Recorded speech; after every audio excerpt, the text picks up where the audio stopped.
with regard to actions that this group can take, you can all be a delegation, singly or as a group, at Tuesday's Transportation and Infrastructure Committee of the City of Stratford, because they will be deciding how much the City of Stratford intends to reduce its greenhouse gas emissions by between now and 2030.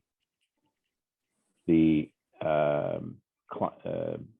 climate change plan has arrived.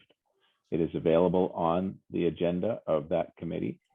It is 80 odd pages, plus another 15 pages of précis.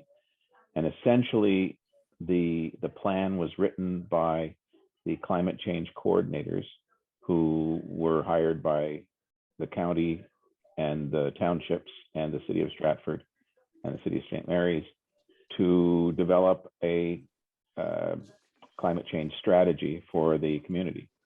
They have written a strategy, but it has no actions in it. It's up to each community to decide which of the actions to take. Like it gives recommendations, but it doesn't actually say, you must do this, you must do that. But this is the final report of the climate change coordinators who have been hired by the city to write their climate change plan. And so the plan has been written.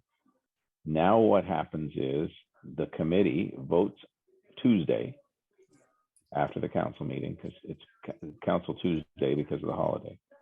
After the council meeting, the council votes on accepting the plan, which is a good thing, and on which of the targets, and they've been given 3, 10, 20, or 30% between now and 2030. From the 2017 greenhouse gas numbers that are not complete because they don't include industry or things like the airport. They are consumer and household and city greenhouse gas numbers. It's 277,000 tons of greenhouse gas emissions that the City of Stratford emits. Council initially suggested 10%. The Energy and Environment Committee back in February said no, it needs to be 30. And the reason is they've done nothing between 2005 and today anyway. There was a plan written in 2008, but it deliberately used as a base year, an old base year, so it captured Ontario's move away from coal in the electricity sector. And as a result of that capture, Stratford was already at 20% when they wrote that report in 2008, because so much of the greenhouse gas emissions were in the electricity sector as a result of the use of coal. Now that coal's gone, we believe we're starting at a fresh new zero, and we need to aim at 30% for 2 reasons. One, because, as I said, they haven't done much up till now. They did put a methane capture and burn facility in the dump, so that does remove a significant amount of greenhouse gases, but certainly nowhere near 20%. And 2, because the federal government has now set a new target for 2030 of between 40 and 45%. So for Stratford to say, but we're only going to do 10 is pretty anemic. Now, it is true that they're picking a different year than the federal government. They're starting from 2017, and they have suggested that they will like to reduce by 10% from 2017. But it's my belief that the 2017 numbers are not enough better than 2005 to say that they've actually reduced very much at all. In fact, Stratford has grown between 6 and 8% since 2005. And so the greenhouse gas numbers are bigger than they were in 2005 as a result just of growth, because the City of Stratford didn't insist that all new residents not emit any greenhouse gases. So those new residents emit the same number of greenhouse gases as everybody else. So on Tuesday, you can become a delegation to City Hall, to the committee, by filling in a form on the city's website. It's very easy to find, just appear as a delegation, and you give them your name and phone number, and it's by phone. So what happens is you phone into the city, or you phone into the city on a Zoom call, but it's a telephone. You can use your computer to phone if you want, but it's an audio only connection. You then, when it's time for you to speak, the clerk says, unmute your microphone by hitting *6, and you hit *6 and your microphone's unmuted and you start speaking. Nobody tells you that you're actually speaking. There's no immediate feedback to say, yeah, they got it, but trust that it works. It usually works. And everybody here can say, no, Stratford, you got to pick 30, because I'm terrified they're going to pick 10. And then they won't be doing anything. The mayor and council will be able to say to the world, look, we're doing something, but we all know it's so little that, as Jeff said, just the conversion of cars from gasoline to electric will give them their 10% and more in that same period of time. Anyway, that's the nub of what's going on at City Hall, and what this group can do and encourage others to do, because I think City Hall has to hear from a lot of people on Tuesday. They have tried to keep this under the radar. They didn't release the report until today. We had our Energy and Environment Committee meeting, and we didn't have a copy when we started the meeting. So we didn't even know what was going on. And we spent, if you can go and look at the meeting, but we spent probably 45 minutes trying to sort out what the report meant. Did it mean that we were lost, we couldn't do anymore? What did it mean? But we think we've come to the conclusion that it means that the city is being asked to pick a number. Once they pick a number, then staff will go through the climate change coordinator's report and find actions that will equate to that number. So, and put a price tag on them. So if it's 30%, that's I think 57,000 tons of greenhouse gas emissions that have to be reduced in time for 2030. And where are they going to find those reductions? How are they going to do that? And because this number doesn't include industrial emissions, it doesn't include things like the airport, it's transportation and buildings and personal emissions, so restaurants, etc. It's not a totality, and so whatever they pick to reduce by 30%, they could be doing more, but 30% is the minimum I think they should be aiming for, and they would rather do nothing. And I think they need to hear from a lot of people saying, no, you got to pick 30. So over to you, and listening to my rant. Before you go, can I just ask you, what is the process for us having a voice? What do we need to do? We need to register? Yes.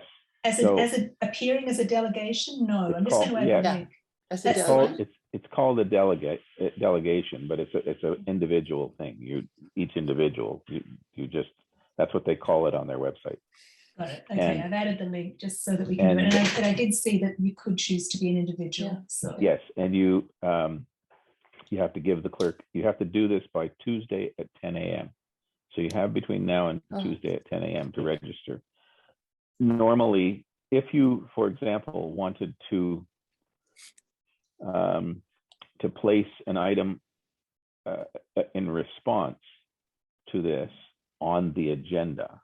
So let's say, we knew that the agenda was going to say we're only going to take 10%, and you wanted to put a whole bunch of documents out there for the public to see on the agenda. You had to do that by Tuesday of this past week.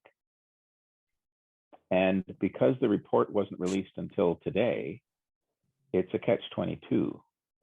you can't you can't know what's in the report till you see the report, but you got to know what's in the report to put a response to the report on the agenda of Friday and of today. And so it's I've complained to the city of Stratford about this, and they just shrugged their shoulders and said that's how we always do it.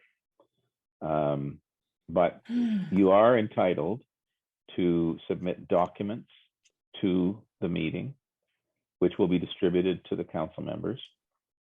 You are entitled to submit, in addition to documents, PowerPoints, whatever you want. And as long as it's before 10 a.m. on Tuesday, council will see it, but it won't be on the published agenda. So it's not something that will be made public before the meeting, whatever you say. And the deadline for that was this past Tuesday, so you can't do that.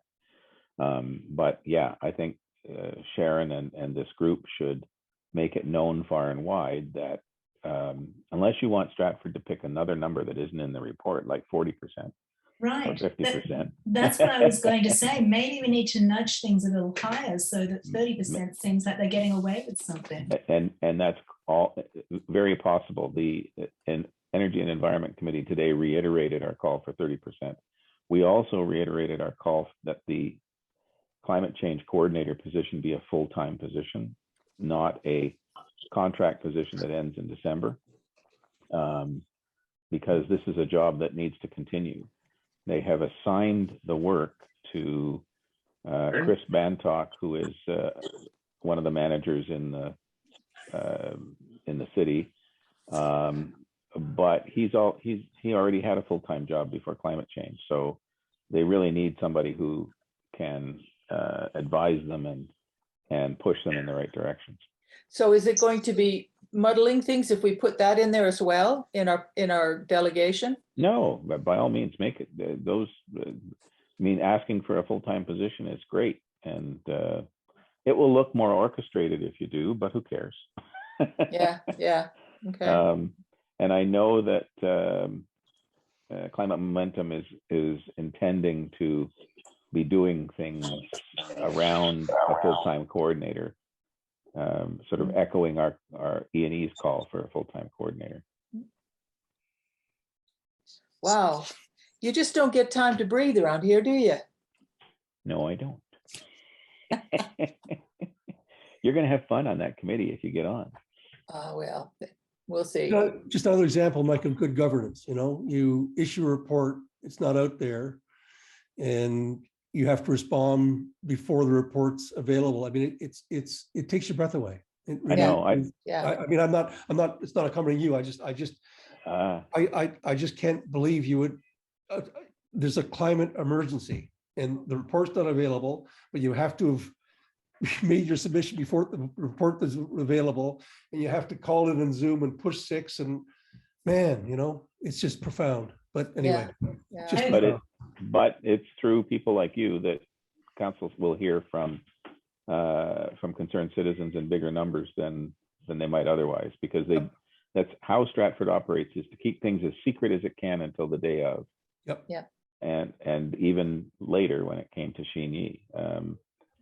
So their habit is, and I hope to someday find a way to change that by changing their procedural bylaw, but their habit is to not encourage public debate, not encourage public participation. And so the more we do it, the more frustrated they'll be, I hope. Profoundly disrespectful, just profoundly disrespectful. But anyway, it is what it is. It's terrifying is what it is. It is. Yeah. It is. It's And the quality decisions that come out of that stuff are garbage, but there you are. So anyway, well, thanks. Well, one of the things we could ask, and this was one of the concerns the E&E committee had today, was that this is our only meeting in October, and they're going to make the decision on Tuesday, and we weren't given the opportunity to study it and make a recommendation about it. We, by chance, saw it today because one of the members of the committee had already talked to somebody in the city who said, oh, by the way, it's going to be out today. So I didn't get an opportunity. I didn't look at it until during the meeting. I mean, I would have been studying it all day if I'd known. So one of the concerns of that committee is that the decision will be made on Monday and we can't influence the decision. Because we're not in a position to change what council thinks. One of the things we were successful in doing on another issue that had this same, you got to know by Tuesday what you're going to say on next Tuesday, even though you don't know what the report is until the Friday. We convinced councillors to delay their decision and therefore give the public more time to put their points forward. And that was on a development proposal on Ontario Street.